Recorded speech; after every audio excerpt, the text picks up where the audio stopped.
తెలంగాణ ఇప్పుడు ఒక్కసారిగా వేడెక్కింది. నిన్నటిదాకా ఆంధ్ర పాలిటిక్స్ ఏదైతే మన పవన్ కళ్యాణ్ పోర్ట్ దగ్గరికి వెళ్ళడం, సీజ్ ద షిప్, ఆ తర్వాత దాని మీద బియ్యము, ఈ వ్యవహారం నడుస్తుంది. దీంతో మీడియా హైప్ అంతా అటుకొచ్చింది.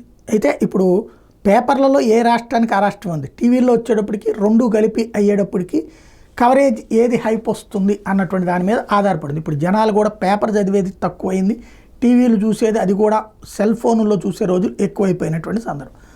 ఇప్పుడు కొత్త కాన్సెప్ట్ ఏంటంటే ఏదైతే